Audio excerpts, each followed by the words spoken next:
میرا پھر ایک سوال ہے سر، آپ نے جیسے کہا کہ کرپشن کے لیے نہیں آنا چاہیے سیاست میں، بالکل نہیں آنا چاہیے. جب کرپشن کے لیے نہیں آنا چاہیے اور پھر آپ کی ڈیرے داری ہے، آپ کی اچھی خاصی زمین ہے، ڈیرے داری بھی کافی آباد ہے، اور یہ جب سیٹ اپ لگ رہا تھا تب بھی علاقے کے لوگ آ کے آپ سے اپنے مسائل ڈسکس کر رہے تھے اور آپ ان کے لیے اپنا وقت صرف کر رہے تھے. وہ صرف وقت صرف کرنا نہیں ہے، اس میں جو ڈیرے داری چل رہی ہے اس پہ بھی خرچہ ہو رہا ہے. تو آپ پھر اپنے ہی پیسوں سے کس طریقے سے عوام پہ خرچ کر لیں؟ یہ میں سمجھتا ہوں اللہ کا کرم ہے. میرا دادا بھی سیاست میں تھا، میرا والد بھی سیاست میں. میں چیلنج کرتا ہوں جو کرپشن کے ذریعے ہوتے ہیں نا سیاستدانوں کے، وہ 4-5 قسم کے ہوتے ہیں. کیسے؟ کون سی؟ ٹھیکیداروں سے کمیشن لینے، گورنمنٹ سے امراض لینی، کوئی پلاٹس لے لینے، کوئی بیچنے، کوئی پرمٹ لے لینے کاروبار کے، نوکریاں بیچنی، ڈیولپمنٹ اسکیموں میں کمیشن لینی. یہی سورسز ہوتے ہیں کرپشن کے موسٹلی.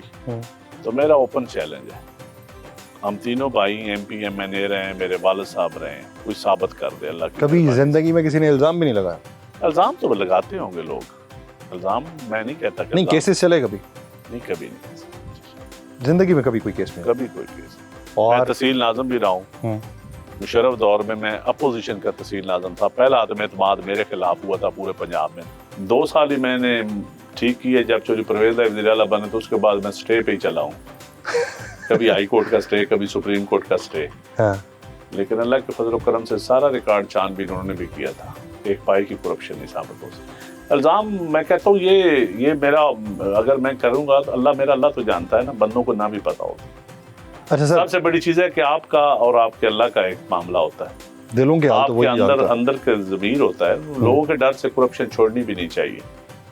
میں کہتا ہوں آپ کے ضمیر کے مطابق تو آپ کو کرنا چاہیے.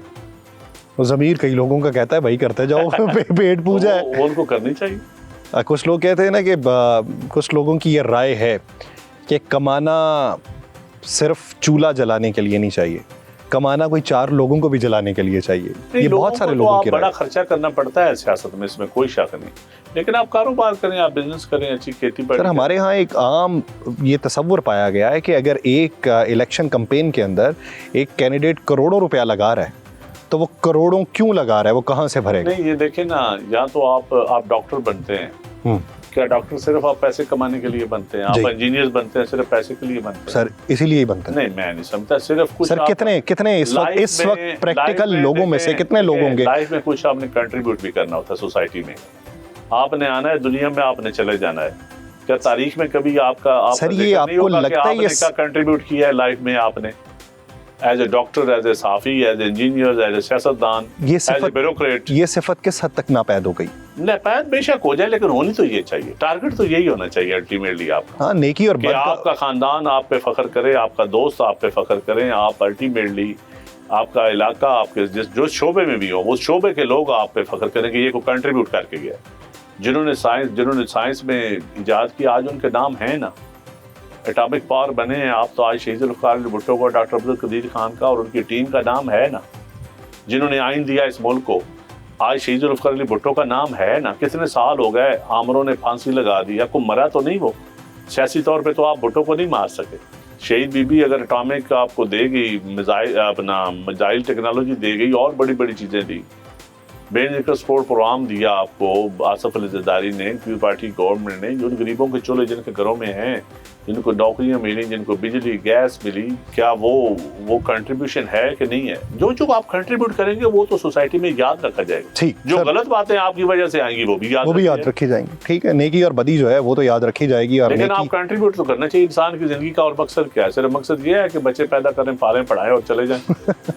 یہ مقصد ہے تو پھر ٹھیک ہے، پھر اپنی لائف گزارو جی. صرف میرے چند سوال، ایک گھر کے اندر، ایک کمرے کے اندر اپنی لائف، یہ تو کوئی لائف نہیں. سر میرے چند سوال کہ پنجاب کا بہترین وزیر اعلیٰ کون؟ پرویز الہی، مریم نواز، شہباز شریف؟ دیکھیں میرے خیال میں ابھی جی میاں شہباز شریف جو تھے نا وہ قدرے بہتر تھے، اور اب مریم نواز کا بھی کئی معاملوں میں وہ بہت بہتر ہیں. لیکن پولیٹیکل پوائنٹ آف ویو سے میں ان کا فیلئر سمجھتا ہوں. ان کا بیوروکریٹک سٹائل ہے. تو آپ پرویز الہی کو تیسرے نمبر پہ رکھ رہے ہیں؟ نہیں، میں ایکچولی پرویز الہی کے دور کو اتنا آئیڈیل نہیں سمجھتا جی. ٹھیک. بہترین وزیر خارجہ ہینا ربانی کھر یا اسحاق ڈار؟ یہ تو ابھی دیکھنا پڑے گا جب اسحاق ڈار صاحب کا کمپلیٹ ہوگا ٹینور. تو میرے خیال میں اس وقت دیکھنا پڑے گا. چلیں سر ابھی تک کا ایویلویٹ کر لیں. نہیں میں ابھی ایویلویٹ نہیں کر پا رہا. سر مارکا حق کے بعد پوری دنیا میں کیا نام ہے؟ مارکا حق میں دیکھیں نا جی، یہ جب تاریخ لکھی جائے گی تو پھر دیکھا جائے گا کہ وزیر خارجہ کا رول کیا ہے اس میں. تو مارکا حق میں وزیر خارجہ کا رول کیا ہے، تو پھر آپ کمپیرزن کریں گے نا. آپ کیا سمجھتے ہیں؟ میں پھر ابھی تک اگر، کیونکہ میں انر بانی خان میری پارٹی سے ہیں، اگر میں ان کے حق میں دوں گا تو آپ کہیں گے بائسڈ اوپینین ہے. شاید اس وجہ سے میں کہہ رہا ہوں کہ ابھی آپ رہنے دیں، ددن کا ٹرور چل لینے دیں. چلیں یہ بتا دیں کہ بہترین وزیر اعلیٰ مراد علی شاہ یا مریم نواز؟ مراد علی شاہ جو ہے نا جی، وہ اگر آپ دیکھیں نا امپلیمنٹیشن پالیسیز کے حوالے سے، جس طرح تھر ایک سب سے بڑا ایک منصوبہ ہے، تھر کے اندر ایک تھر کو لیا اس نے تو اس نے عملی جامعہ پہنایا. یہاں مراد علی شاہ جو پریزنٹیشن دیتا ہے اپنی، اس کی بیوروکریٹک سٹائل نہیں ہے گورنمنٹ کا، اس کا پولیٹیکل سٹائل ہے. مریم نواز کا پولیٹیکل سٹائل نہیں ہے، بیوروکریٹک سٹائل ہے. اس کے آپ انداز حکمرانی دیکھیں تو اس میں بیوروکریسی کا رول زیادہ لگتا ہے. تو آپ کہہ لیں کہ پنجاب کی بیوروکریسی سندھ کی بیوروکریسی سے آگے ہے میرے خیال میں کئی معاملوں میں سمجھتا ہوں. تو اس حوالے سے ابھی، لیکن اگر آپ گندم کا کرائسس دیکھیں، ایگریکلچر کے پوائنٹ آف ویو سے دیکھیں تو سندھ بہت آگے ہے. انرجی کے پوائنٹ آف ویو سے دیکھیں تو اس وقت جو انرجی میں آگے گیا ہے تھر کول کے حوالے سے، اور بہت سے وہ امپلائمنٹ کے حوالے سے، روزگار کے حوالے سے دیکھیں تو سندھ آگے ہے. روزگاری یہاں بڑی ہے، عام تاثر تو لوگوں میں یہی ہے کہ اندرون سندھ تو تباہ حال ہے، اور پاکستان پیپلز پارٹی کو تو بس پیڑھی در پیڑھی وہاں پہ ووٹ ہی پڑھنے ہیں. اور تو پڑھتے ہیں ووٹ کو، ہزار خلید غلام تو نہیں ہیں لوگ. میں دیکھیں نا، اب local government system Maryam Nawaz صاحب اگر کروا دیتی تو میں شاید اب ان کو 25 نمبر اور دے دیتا. وہ لوکل باڈیز پہ شاید بلیو ہی نہیں کرتی ہیں، کیوں نہیں کروا رہی. انرجیٹک تھی نا، ایک نوجوان وزیر اعلیٰ تھی، ایک پہلی دفعہ والد وزیر اعظم رہا ہے، چچا وزیر اعظم ہے. سر لوکل باڈی الیکشن سارے سندھ میں ہو گئے سارے سندھ میں بالکل ہیں. یہ آپ کہہ سکتے ہیں کہ سسٹم میں خامیاں یا خوبیاں ہیں، لیکن local body system in place ہے اس وقت سندھ میں ہی ہے سب سے زیادہ بہتر. تو اگر وہاں پہ خامیاں اور وہ لوپ ہولز یہاں پہ آنے سے پہلے وفاق یا صوبہ ہی اپنے اختیار میں رکھتا ہے تو کیا غلط ہے؟ کون سا مسئلہ؟ یعنی لوکل باڈیز تک اختیارات منتقل کرنے کی بجائے اگر وہ اپنے گورننس سسٹم کو صوبائی سطح پہ زیادہ مضبوط کر لیں. لوکل باڈیز اگر آپ لوگوں کو پاور ہی نہیں دیتے، آپ فنڈز آتے ہیں اور آپ پروونشل فائنانس کمیشن پہ عمل نہیں کرتے، چھوٹے ضلعوں کو نہیں دیتے، تو پھر اس کا فائدہ نہیں ہے نا. آپ میں سمجھتا ہوں کہ میں تو دیکھیں دو چیزیں دیکھتا ہوں میں. لا اینڈ آرڈر کے حوالے سے مریم نواز کی حکومت بہتر ہے، لا اینڈ آرڈر کے حوالے سے ٹھیک. لیکن ایجوکیشن پالیسی کے حوالے سے دیکھیں، ہیلتھ کی پالیسی کے حوالے سے ڈیزاسٹر ہے. ایجوکیشن دیکھیں، آئین کے مطابق آپ نے تعلیم، صحت اور امن و امان دینا ہے. امن و امان کے حوالے سے مریم نواز کی حکومت بہتر جا رہی، لیکن ہیلتھ آپ نے آؤٹ سورس کر دیا، پرائیویٹائز کر دیا، مہنگا کر دیا، نایاب کر دیا. ایجوکیشن آپ نے سرکاری اسکول تباہ کر دیے، زیادہ آؤٹ سورس کر دیے. اب غریب کا بچہ کہاں پڑھے گا؟ وہ بھی پرائیویٹ اسکولوں میں مجبور ہے پڑھانے کے لیے، اور جو بالکل غریب ہے وہ تو پڑھا ہی نہیں سکتا، وہ پھر بھی سرکاری اسکولوں کی حالت کوئی نہیں.